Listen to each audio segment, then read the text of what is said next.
The first area is just being in a position, being sprawled out, right? And we end up here all the time. So we're gonna end up in here, maybe on a high crotch first, right?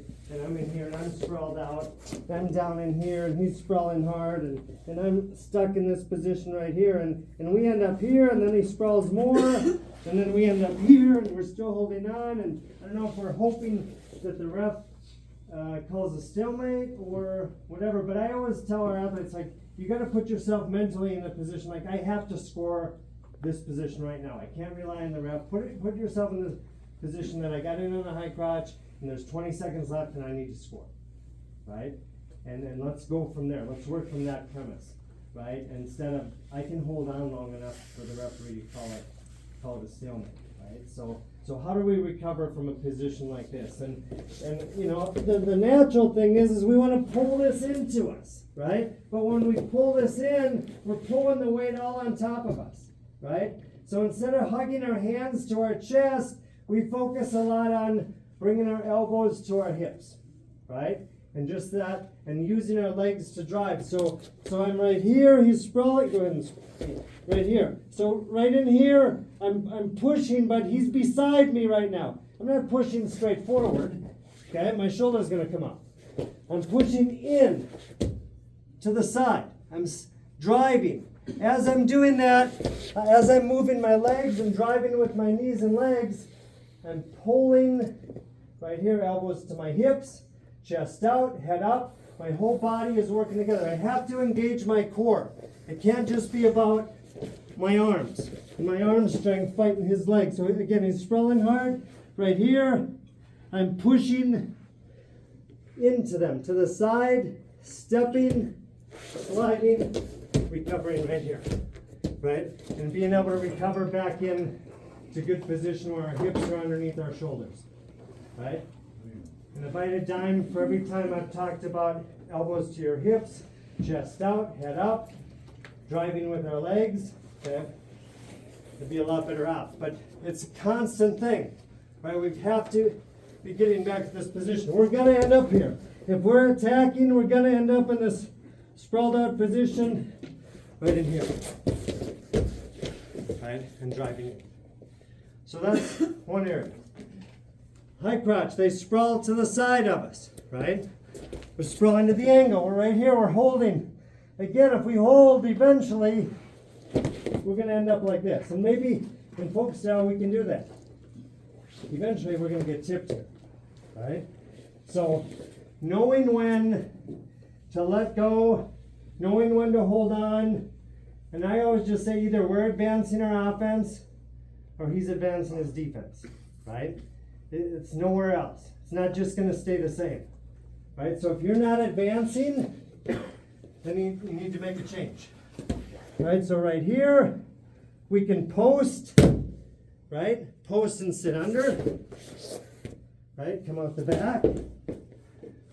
We can go there. So let go, post our hand, come out the back door, right? Sprawling, post. Spending time, right? And just again, just these drills, right? Sliding in, right? Letting them get used to it. Some just by themselves first, a good warm up, right? Just sliding, getting our hips back underneath of us, and getting back to strong position, okay? So I can go underneath. He's sprawling, post, sit, how I finish, okay? There's a lot of different ways we can finish from there, but we're just bringing our head back up, right? Or, instead of trying to get this angle back here, which is, they're way too far ahead of me, let's cut it off. Right here, I'm gonna step up, I'm pivoting. Putting them back in front of me, coming back to a single. All right? So going from your high crotch, step up, pivot, now they're back in front. Now I can lay into a single. Okay, so we talk a lot about keeping people in front of us. I want to wrestle this guy when he's in front of me here, right? I don't want to start the match like this, right? I'm not going to get very far. Okay, so keep him in front of you. So high crotch, just regaining position from there, right? The other thing that happens a lot is he steps the corner and crotch lifts. Right here, right? And if we hold on here, we're in trouble, right? He's gonna take me, I'm right here. For a high crotch, for me, is about shoulder position, head position, right? If I can see my shoulder, I need to get this back in. It's hard when he's in a crotch lift already, because I can't probably sink my shoulder back in. Hand grab. I can't sink my shoulder back in, but I can drop. Okay, so I shot with my right hand, my attack arm right here, and now I'm just dropping. He's holding on to me. I don't have to hold on to him anymore. Right? He's holding on to me, I'm dropping. Now I can either come up, right? Or switch hands. Here, you can still lock. Okay, because he still might be pulling, right? But he needs this foot to pull, to push up. So whether I'm rotating back in or again coming out the back. Okay. Coming out the back here. Okay. Our recovery from that standing position right here. Yeah. Right here.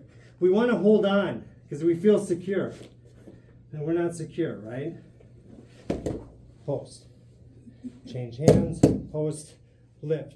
If he doesn't have this foot to push off of, okay, there's no attack. All right, so attacking and making sure our neck slides down.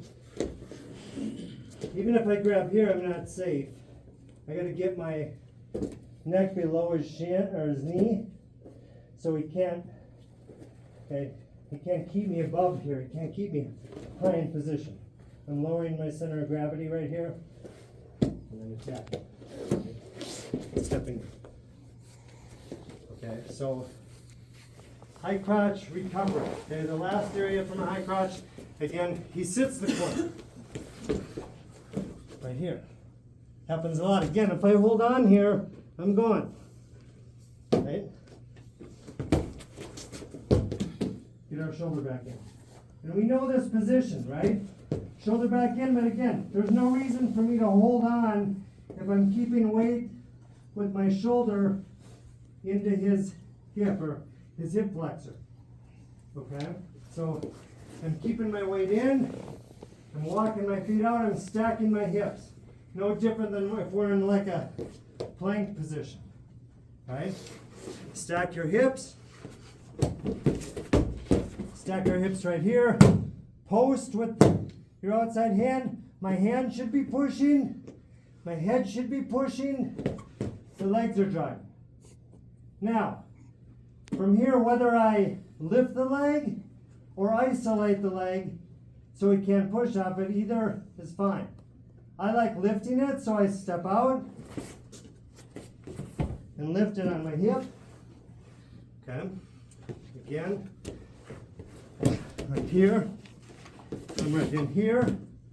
I'm just bringing my hip outside the knee, tripoding back under, walking under, or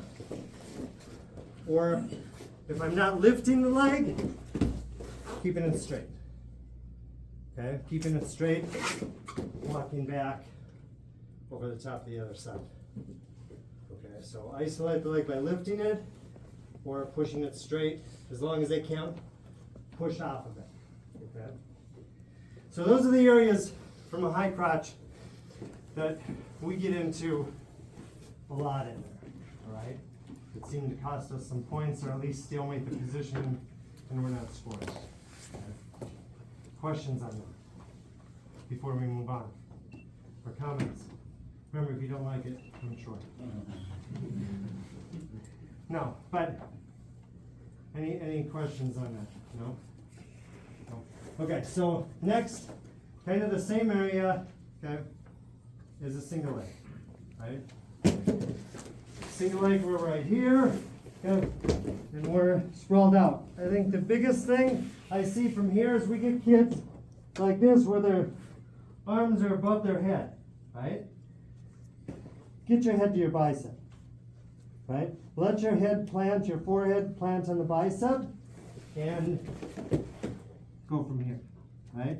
And let's work from this position again. I need to, instead of pull this in, let's drive it. Let's drive with our legs, rotate, right? Can we rotate and come around the corner? Can we drive up, right? But it's gonna have to require our legs pushing, our knees, pushing up our knees, and this position again, elbows to our hips, chest out, head up. Right here. Now, I can rotate. When I rotate, that's when, whether I drive down and go backside or I drive up, it's really up to him. And what his positioning is. If he's on his far knee, probably gonna go backside and drive right over him. If he's standing up and has weight on his foot, I'm probably driving up to our feet. So my rotation is the same. I have to lay into it here. I can't stay in front like this. I've got to rotate. Now I can drive. Right? And really, my arms weren't doing much work at all there, other than holding on. Right? Rotate. Now I can drive. Right? And drive through. Or if he's on that far knee, right here, right? I'm laying in and tabletop in the leg. Right? So that area in there is, I think, really important from what I see. Also, come on. When I'm in here and I can't make anything happen, maybe I just can't build up, I can't get pushing forward, okay? I gotta get my head out from underneath. So that he may be sprawling away. I'm gonna switch my grip, let it slide to a clasp, and I'm gonna rotate my head out. Okay, so he's sprawling, I'm right in here, step with my knee, and pivot my head right to the outside. Now there's no weight on me, right? I move from a position where I'm fighting all of his weight to getting my head out. And again, now I can drive across. All right, so getting that head out from underneath. Right here is sprawling hard. Right in here. Step. Rotate. Now I'm driving it.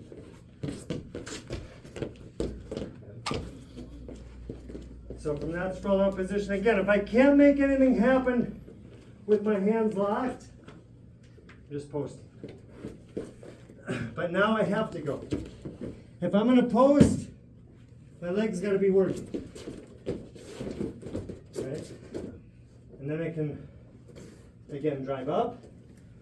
But we focus a lot on motion after contact. Everyone can get to the leg. What's our motion once we're to the leg? Do we have that pause, that hesitation? He gets ahead of us. Eventually we got to get that going again, right? Got to get that moving again. So we're right here. Okay, I can't make anything happen. Post, step up. Step and slide. Right? Whether we come to the back door, okay. He's fighting that, he's squaring up hard. Cut across. Right? Nothing new. I think we've all seen this, right? But I think it's just putting it together in drill. Right? Let them get in here and start from here, right? Start from here and make something happen. Can they make something happen from there? when we're drilling, we have to get away from a little bit just always having that perfect shot. Right? Can we make a imperfect shot workable? Right? That's wrestling. Right? You're gonna see some perfect shots this weekend. More so, you're gonna see some imperfect shots that people know how to work themselves back into scoring position. Right? Into making something of it. Right? Because that's really where I believe matches are won and lost. The perfect shot's gonna score. Can the imperfect shot score? Right? Can the belly slide shot score? Can we make something of that? I think spending time in there. And really, I think if they're comfortable, if your athletes are comfortable in here, they're comfortable in here, right? If they're comfortable on their knees with weight on top of them, and they know that they can shoot and score, or very worse, shoot and come out safe, why wouldn't they shoot? Right? But when it's a dilemma in their mind, I'm going to either shoot and score, or I'm going to shoot and get scored on. You can see why they don't shoot, right? So instead of spending time on the setups and the penetration itself, let's spend time on the mat with weight on top of us, with someone sprawled out. If your athletes get comfortable here, they'll take the shot, right? If they know at the end of the day, I'm going to score something, they'll find a way in, right? They'll find a way in. It might be the ugliest high crotch you ever saw, or the ugliest single, and maybe on their belly, but they'll find a way in, right? But it's getting them to turn that switch on, right? Don't be afraid to take the shot, right? Either you shoot and score, or you shoot and you come out safe, right? It's okay. But so many times we frame success as taking that shot and scoring it as the only success, right? So now let's move into the next area, right? Just as equally as important is coming out safe, right? Coming out safe from that bad shot, where we're stuck in a front headlock, where we're stuck in a double overhook. Can we come out of that position? Can we work our way back out to a neutral position at least? Maybe we can find a score from there too, but can we work our way back out of it? If we can get that across to our kids, we'll have offense. But so many times we frame it like, oh, you took 3 shots, you didn't score. Or did they get scored on 3 times, or did they come out 0-0? Because that's a win too, right? That's a win too. So I think making sure they understand that if I come in on a single leg, and I'm in here, and now he has me in a front headlock, and I can come out, nothing wrong with that interaction, right? Nothing at all. We're not going to be 100%. If we're 50%, right? If we're 40%, look at, and I always put it back to another sport. Put it back to baseball. I know nothing about baseball, but I know that if someone's batting 400, they're a superstar. What about the other 6 at bats? If we take 10 shots and we score 4 of them, we're probably doing pretty good. But the other 6, we can't be giving up points on, right? We've got to be able to come out safe and make something of it. Even if we don't score points, just get out neutral again. Okay? So that's the other area I think that we don't spend enough time on. We spend time on a lot of offense, but not the recovery. Okay? So I think that's my next area. Questions on this stuff? Can I say something, Terry? Yeah, go ahead.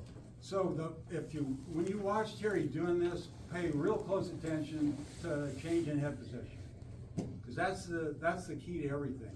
The head's used to control the torso. If you want to bury your head and stick it in a mat, you've lost control. So you have to have a real, and so talk to us a little bit about the head. For sure. I mean, and then go back to a single here, right? I mean, I'm right in here. And we just make it a rule that our head is to our bicep here. We're not getting stuck here, okay? I'm keeping my head to my bicep is the worst position I'm getting in. Okay, and if I do get worse than that, I've got to recover that, right? And now I can work. Now whether I move my way up or I start bringing my head to the outside, right? If his torso is on top of my head, it's hard to do anything, right? So I've got to go one way or the other, right? I've got to, if he's sprawling straight ahead, I can peek out the outside, right, and have another opportunity.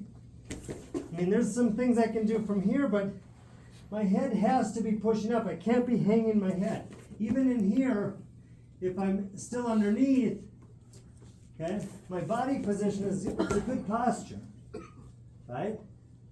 It's here. My chest is out, my head is up, right? I'm in here, focusing on that chest out, head up position. Where am I going, right? Where am I going? My head should be sliding switch over. one way or the other, right? So I can do some arm traps, right? Right in here. This whizzer hand is always here. I can grab and attack it, right? Maybe he's in a chest lock. I can grab and attack it. Okay? But those are the recovery situations, right? Again, can I make this work? He's sprawling hard, he's chest locking me. Can I make this work? Right? His balance, think about their balance. His balance is that way. It's not here. Right? His balance, his legs are behind him. There's nothing here and here. So, you can drive to the side.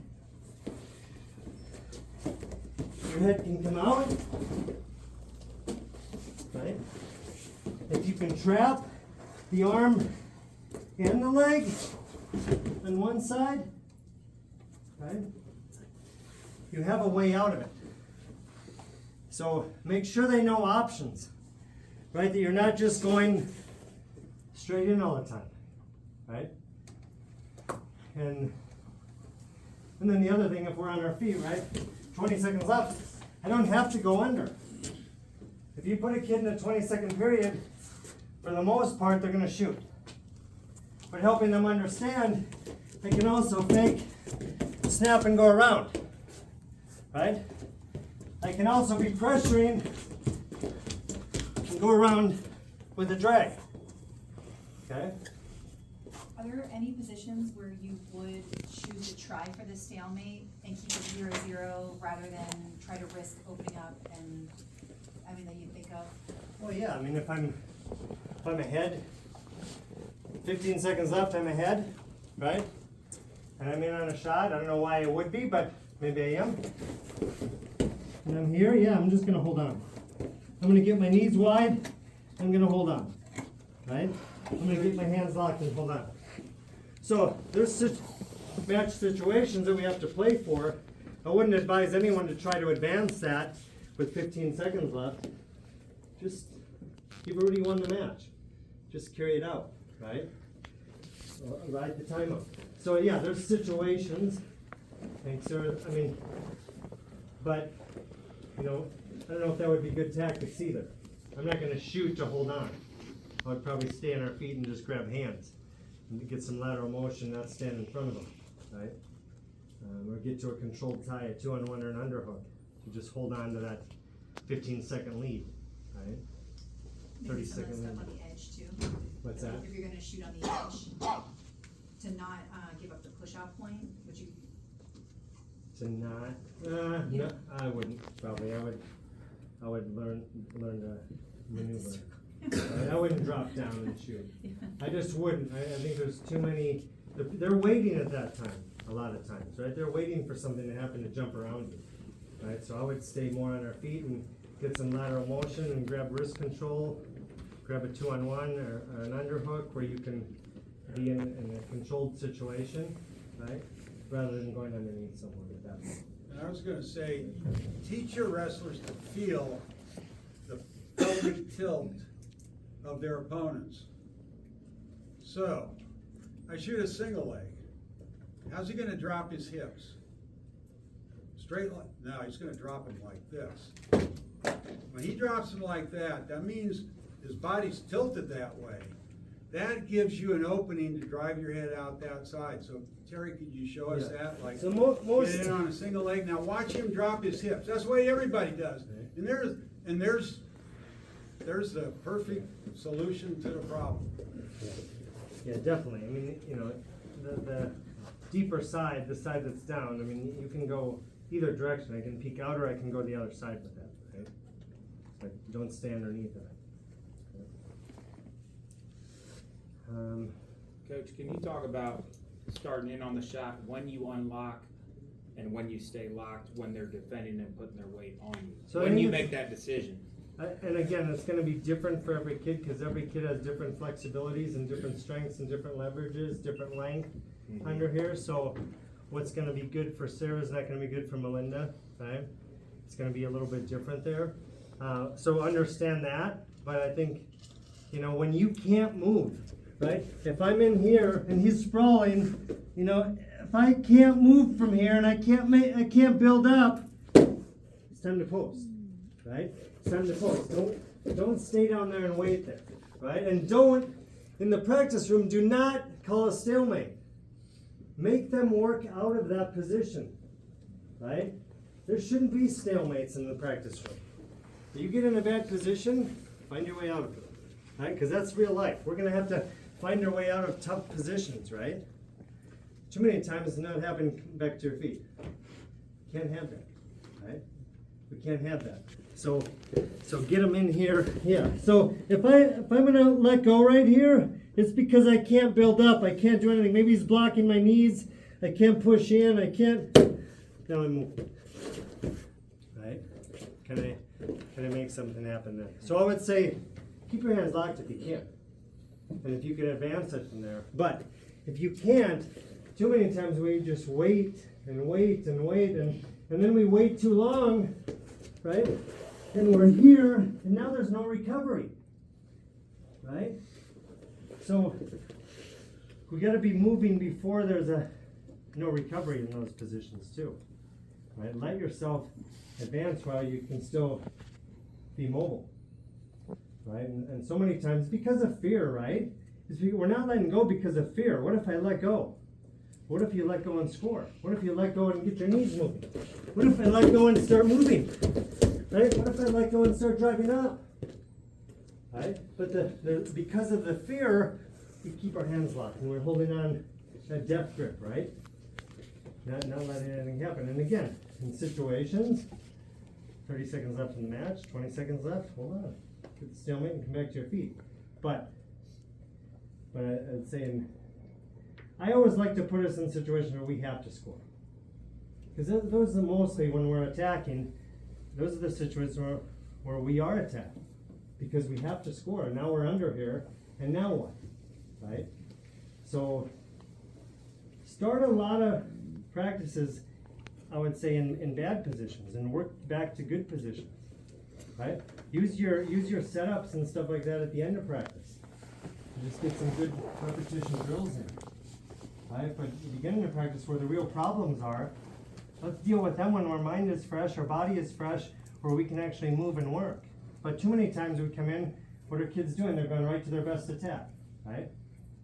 It's better than nothing. It's better than being in the basketball gym, right? But it's probably not helping them as much as it could be, right? What could they be doing on to really advance? You're going to have to put them in those situations, right? They're not going to go there naturally. A young kid just trying to figure out who he is in this sport or who she is in this sport, they're not going to go to bad positions, right? They're going to stay in their good positions. You're going to have to artificially put them in tough positions and teach them how to come out of it, right? So this is one of those areas, right? Leg attacks, when we're down in on those leg attacks, high crotches, single legs, and then the next one is just being in a front headlock or a double overhook, right? Being in this position, right? Knowing what to do instead of just being here and holding up, right? So from this position, again, I don't think I'm teaching anything you guys don't know, just a few points of emphasis, right? I get in a 3-point stance here, okay? So my 3-point stance is wide. I'm not getting knocked over, right? My knee is behind my hip. I'm not like this. I'm gonna get knee tapped. I'm pushing off of this knee. My hand, my thumb is forward, so it's not ripping my elbow off, and my arm up like this. If I keep my elbow back, they're not ripping my arm out. Okay? And then a wide base to push off of here. Right? So when I'm in right here, I'm getting this angle. And I talk a lot about being at 12 o'clock and 6 o'clock. Right? If we're a clock, hands of a clock, and he's at 12 o'clock, I'm at 6 o'clock. Go on this line. Right? So right here. 12 o'clock, 6 o'clock, right? I don't want to be here.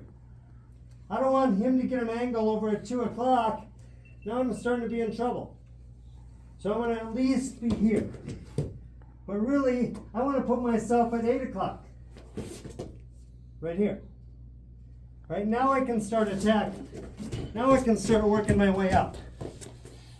Okay? So that's how I talk about this position, right? And hands of a clock, and you know, kids this day and age, they don't even know what hands of a clock are, right? So it's a bigger explanation, right? So, We have middle school, they have no idea. yeah, and they have no idea. So maybe there's another way to explain it that's more in tune to society today, but this is how I explain it. Okay? Okay, so right here, I'm trying to get this angle, right? Head across the body and driving forward, right? Grabbing that outside arm. That's where I go first. My head is going to the opposite side of the chest.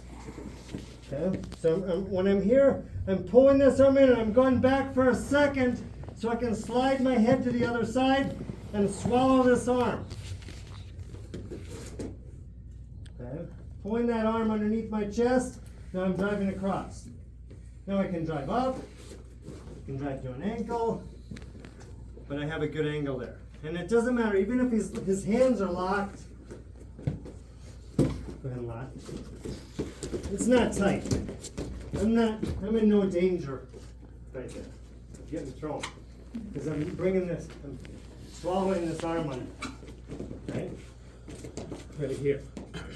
So if he locks right here, I'm not worried from here.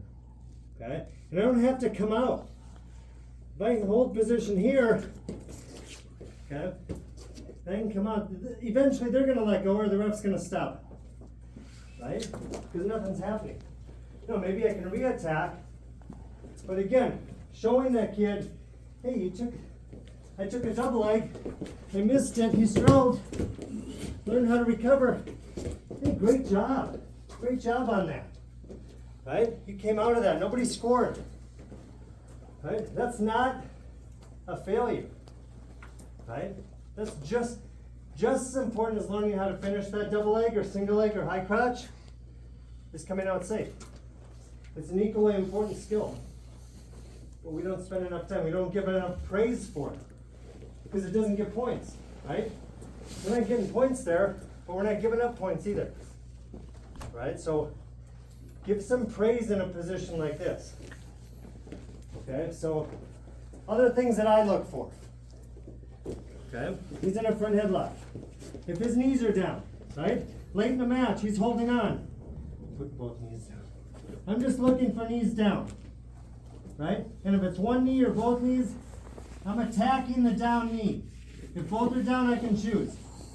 I'm blocking and stepping wide. Now again, his balance is at 12 o'clock. His balance is not here. Going to the side. Okay? Or I go to the other side. Keep my head under. But look where my drive is coming from. From the far side. Okay, so just looking, the thing I'm looking for is a down knee. Okay. Looking for a down knee and attack me. Okay, just running it over, swimming it over. Okay, so it's another motion. The next thing I'm looking for is his knees are up. Knees are up. They're up. Can I lead him into a re-attack? Okay? Again, circle away from the leg you want to attack. Simple rule, okay? If I want to attack this leg, I'm moving away from it.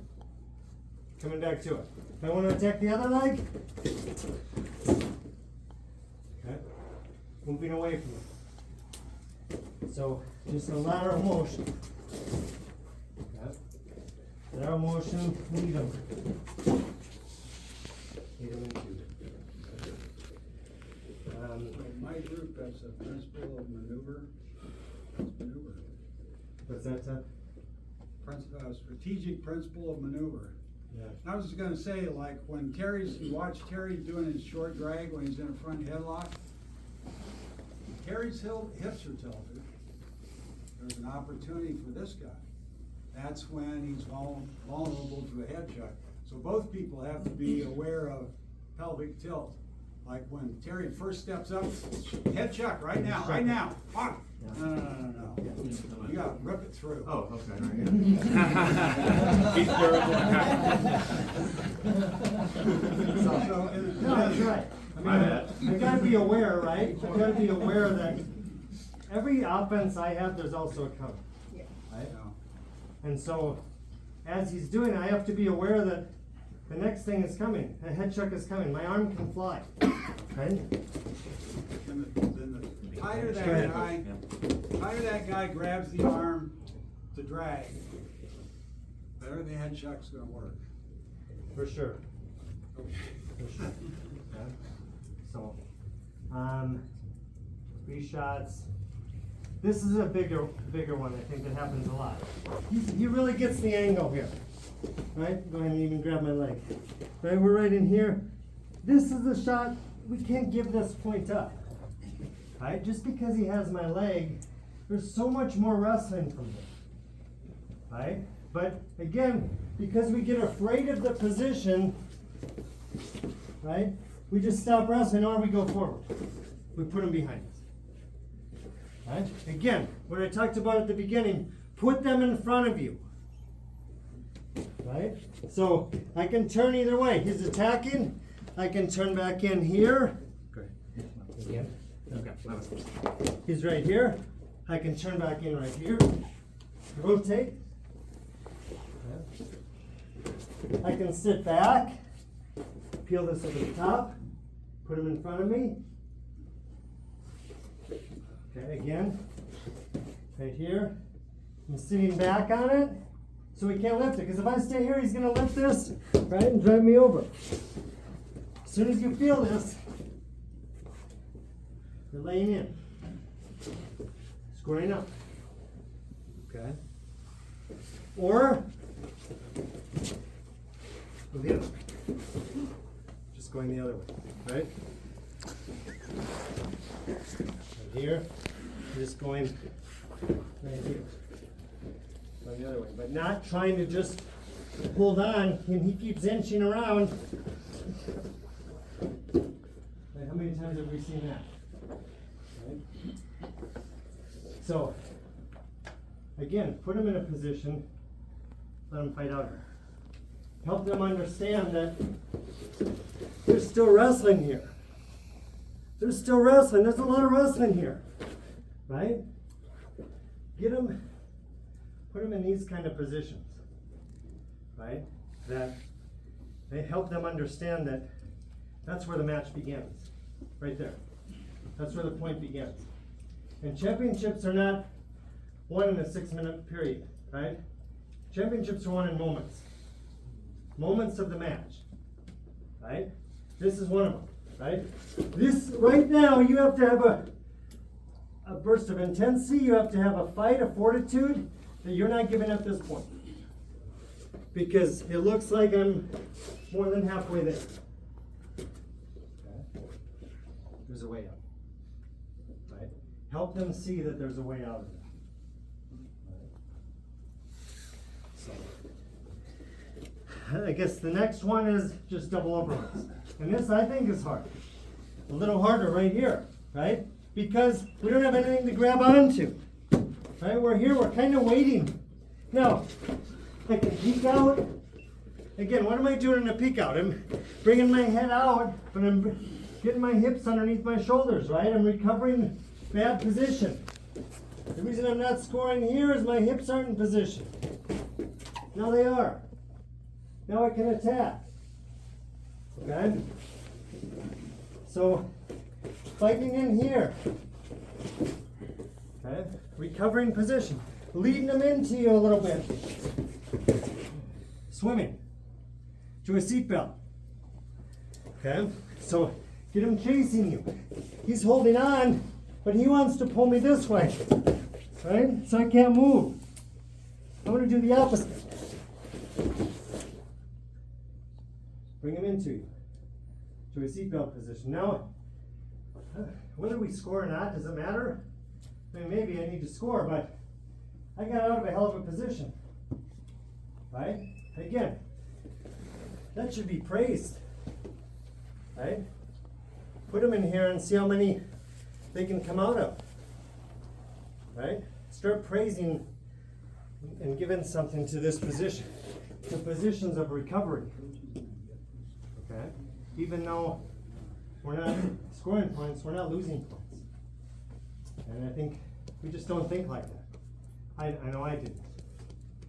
So it's like, how do we advance this? How do we move it forward? And so we gotta spend time there, we gotta feel good about it. Right? It's not always about points, it's about near misses. What does it do to him when he's in that position and doesn't score? Where does he go mentally? Like, man, I had him dead to right and I couldn't score a point. That wears on someone, right? So maybe it doesn't give us points, but it takes away from him.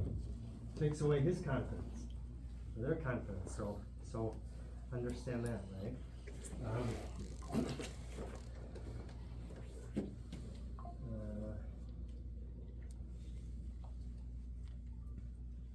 Okay. The other areas, okay? And I think, again, when we're talking about this, these are situations we're going to end up in every match. Every single match, right? It comes up to color time. What am I doing? How am I, the shot like this where we're out here, I'm not worried about that shot. Right? Again, I'm worried 20 seconds left, and he's collar tying me and pressuring me so hard, and I don't know how to deal with this. What am I doing with this collar tie? How am I dealing with it? Right? So, again, you know the ties, right? I'm just going to point them out again. Collar tie. What am I doing on this side? Okay, so, and there's different thoughts on this. Okay? I was brought up in a system that I would say was very one-sided or the other, right? This is your single leg, this is your high crotch. And I believe in that. And I think there's some athletes that can hit the single both sides. There's some athletes that can hit the high crotch both sides, the double leg head to both sides. That's not your normal athlete, okay? You're trying to win with kids that can't walk and chew gum, right? Right? You're trying to make something happen and give them some success and give them something inside to grab onto, right? So, establish their lead leg, right? I'm a right leg lead. I have been since I began wrestling. I don't know why, but that's just probably the first time I saw a double leg, that was my lead leg, right? That was their lead leg, so that's what I did. Okay, but now it's there. So this is my high crotch side, this is my single leg side, right? It's not hard to tell if you just look at my ear, right? Which side had more damage to it, right? Which side was tight to the body, right? My right side was because I'm a right leg lead. Most kids are going to be like that. They're going to be very one-sided. Split the body in half, divide it. This is your high crotch, and I don't even tell them, right? The biggest thing I do is first come in is go like this. Shake hands. Okay, I want you to hit your best double. Go. He just told me. His head's over here. He's a right leg lead. I'm not going to change that. That's what's natural for him, right? Work from there. But also understand now, back to clearing ties, that when he has a collar tie on this side and a collar tie on this side, it's different. is different how I'm gonna deal with it probably. Right? Personally, he collar ties here and come into a 2-on-1. Right? He collar ties here and maybe pushing and posting. Right? And getting that straight or doing something or just coming inside. He comes here and coming inside. Now I can attack. Right? But have them deal with this, right? Have them deal with this, not just taking their shot. Clearing the tie to your offense. There's no just coming out and hitting your high crouch single double leg. You have to clear the tie to get there, right? Have them do that. So clearing ties, give them a couple options each side, and you know there's a ton of options, right? I can pass it by. I can pass the elbow. Okay, I can pull the elbow. Okay, I can come inside. He can collar tie. I can underhook. Right? I mean, those options you have, right? You know them. But give them a couple that they can work with. And one kid's gonna clear it with a 2-on-1, and the next kid's gonna come inside. Right? You've done your job. You've given them options. Help them figure it out. Help them understand they have probably a favorite high crouch side, a single leg side. Help them lead them from a tie to their offense, but let them decide which one, right? So a collar tie, right? Next one is 2-on-1. And again, how I clear a 2-on-1 on this side is probably vastly different than how I'm clearing it on the other side, right? So understand that. How am I going to clear it? I don't know, right here, I'm going to clear it and come to my underhook. Now I can get to my high crouch, right? This side, maybe I'm stepping around, okay? Coming here, maybe I'm just coming in again to an underhook. I mean, but you're going to have different options, right? But don't push away and defend this. Learn to attack it, right? Attack the position, right? Not just defend out of it. Okay, so collar tie, 2-on-1, underhook, head position. Before anything, head position. Before I clear any tie, even in a 2-on-1, head position. Now clear the tie, right? I don't want to be like this. And then there's all kinds of stuff open, right? Head position first. He has an underhook, head position. Now, how I get out of this may be different. Where am I going to attack may be different. Okay? Elbow back to my hip. Once this arm is straight, now it's my handle. Right? If it's bent, it's his handle. Right? It's his tie. Right here. Once it's straight, then I can attack it.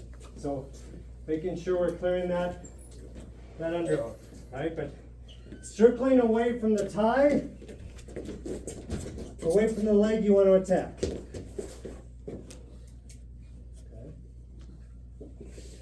And again, be true to our side. Right? If I'm a right leg lead, my head is on the outside, the right side of my head is tight to the body. On this side, right here. For me personally, I'm not going to put myself in this position. I may end up here, right? I may be on a single leg, he shoves my head out. I can know how to finish here, but I'm not going to spend hours and hours and hours on putting myself there. I think at some point we have to specialize, right? And that's what I believe in, right? A high crouch single leg set, right? No different than one of you is a teacher, one of you is a doctor, one of you is a lawyer, one of you. I don't want my lawyer working on my knee, right? I hope they specialize, right? And so I think we can do the same thing here. Defense, offense, we have to specialize. Defense, we can't, right? Defense, he's gonna hit me this guy's gonna hit me on a high crotch here, the next guy wrestles gonna hit me on a high crotch here. Defense, you have to know both sides. You have no choice, right? Single leg here, double leg here, double leg here. You have no choice because you're wrestling different people. But when we're putting together our arsenal of attack, right, we can specialize, and we should specialize. We don't have it forever, right? You're trying to win with these kids, and you're trying to develop them in 4 years. At least give them some kind of idea of what they're doing, right? Okay, and then what do we have? Color ties, 2-on-1s, underhooks, straight arms, right? How am I dealing with this? Am I snapping it? Am I posting it? Okay, am I doing both? Am I snapping and posting? Okay, am I just coming inside, getting back inside and attacking? All right, but dealing with this, I gotta find my way through this.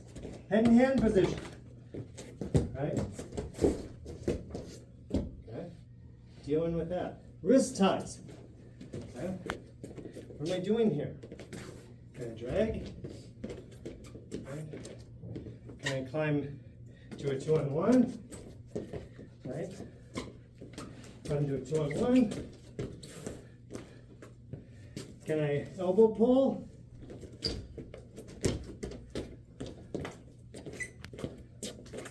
Elbow pull.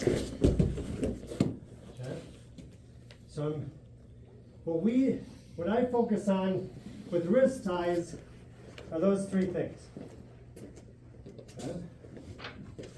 We can drag right here. We can drag right here. And again, notice my head position. Head outside, high crotch, double leg side. Head inside, single leg side.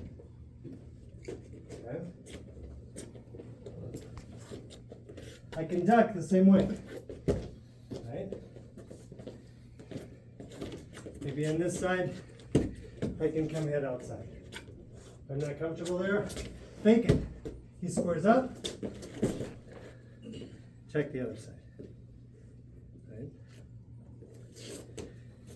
Or I can climb to a 2-on-1. Right? Okay. Or elbow pull. Okay. Grabbing elbow pull. Or if they're 2-on-1. 2-on-1 wrist. Right here. This leg is open. He's reaching across his body to get to my hand. Okay? There's my single. He's reaching across my body. There's my high crotch. I can't make anything happen in this match. Go grab. Give him your hand and they'll grab it. If I grab here, I'm going to get a reaction here. Somewhere. Okay, if I'm attacking one side, there's a reaction. Whether it's on my collar, whether it's on my wrist. Yeah.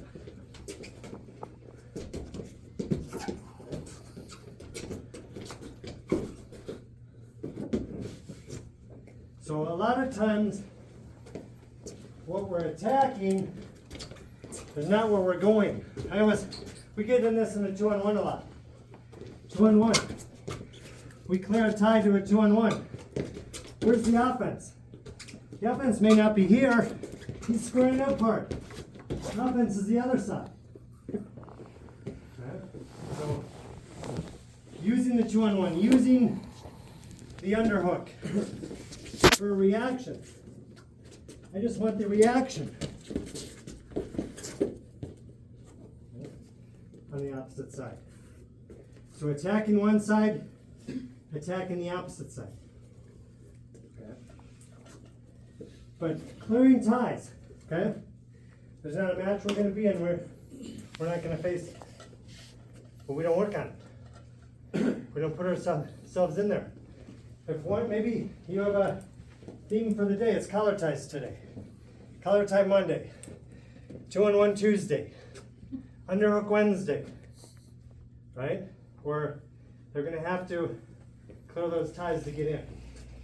Something like that, because we have the style, right? The US is like tap and go a lot, right? We're shooting from the outside and we're going. Eventually, they're gonna get to ties. You know, and I think the difference from high school to college level, there's gonna be some ties. The difference from college to the international level, there's gonna be ties. Europe is gonna cling to us, right? They're gonna be hanging on us. We're gonna have to deal with it, right? And that's why usually the first times we go overseas is not so successful, because it's not that we don't know wrestling, we're just not used to someone hanging on us, right? And so if we can get them used to that within our rooms to clear those ties, I think it's a benefit, right? Questions? Coach, going back to wrestling through positions, we teach our more advanced guys, you know, our better guys, like never give up. We always wrestle through the positions. We don't give the points up. The littler guys in the youth sometimes, we teach like bail, live to fight another day. You're gonna put yourself in a worse position. Are you doing a disservice here, even the little guys? Should we be? I would say teach them how to deal with the bad position, right? Teach them how to wrestle through it. Don't stop them. That's what their issue is right now, right? So teach them how to correct that bad position, right? How can they get in good position, or can they work their way out of it? We can't always get back to good position. If I'm on a high crouch right here, right? I may not be able to make this work. I just may not be, but I can maybe come here. I can maybe come here, right? And work my way out of it, right? And just know when, I think knowing our bodies enough, and it's hard with a little kid, right? But That situation, you know, sometimes I bail, belly, bail. no, I wouldn't tell them to keep wrestling, but give them maybe an option, maybe one option, right? And how to, can you get to a seatbelt? Right, I'm sprawled out on this single, and I can't make anything happen. You're not gonna get this single anymore. Can you come here? Can you come here and just survive? And now wrestle. They'll wrestle from here. Right? And they'll have a chance. So I think, yeah, I would have them wrestle. Give us some scenarios, drills and skills for shot clock, 30-second shot clock. 30-second shot clock. Okay. I mean, I don't know if I have anything specific to that, other than being in it, right? I mean, we talk about it so much, and at least one day a week is just short periods, right? Just short periods, and it's 20-second goes, 30-second goes, must score, must defend, because we think that it's always, the angst comes from being on the offense, I have to score. I don't know how many matches we lost where all of a sudden we're ahead on points and we freak out. It's like, where did you want to be? Right? Where did we want to be? We wanted to be ahead, right? Right? But just shut the match down now. Just learn how to tie it up and harness it up and have kind of a pressure in defense, right? But I think it's really talking about it, right? I always talk about the difference between offense and defense. Really, it shouldn't look different to the person sitting in the stands. It's just that when you're offense and you're down by a point, you have to take the risk. Defensively, you don't have to take the risk anymore. Right? You've already won the match. Just shut the match down. But I can still be wrestling. If I'm defensive right now and he has 20 seconds to score, I'm not going to stand here and take his best shots. That's not a good way to, there's too much good offense out there, right? Instead, let's get into him and stop it before it starts. Let's tie him up a little bit. Let's just hang on him, right? Let's shut it down before it starts. We don't want to stop someone's best attack. We don't want to even see their best attack, right? We don't want to see it started. There's too much out there. There's too many good athletes out there and great offense. So just being comfortable in that situation. And usually when we go through short period situations like that, it's really a struggle, and they leave the practices those first few times very, very frustrated. And it's just talking them through it and helping them understand that we've all felt like this, right? Well, we got to be okay number one, if we're ahead on points, we gotta be okay winning the close matches. Right? We can't just win when it's 10-0. We gotta win when it's 1-1, and we have criteria. We gotta be able to win that match, right? And be able to do that. So put them in those situations over and over and over, so all of a sudden it becomes not a big deal, right? And then the same thing, from, it's a must-score situation. Put them in the situation, give them time. I think, like, when we do our short periods, it's not about I'm not trying to wear them out, and I'm not trying to do that. No, I might go 30 seconds and we may take 2-minute rest, another 30 seconds, minute and a half rest, another 30 seconds, another minute and a half rest. It's not about being tired. A lot of kids can score points when they make someone tired, right? But some people are not gonna wear down. It's gonna be 30 seconds after the match and they're as fresh as you are, right? So can they stay collected up here, but urgent physically, right? And not racing mentally, right? And that's the bigger thing. And the only way to do it that I know of, which I don't know if I answered your question, Jen, but I mean, the only way that I know is just to go back and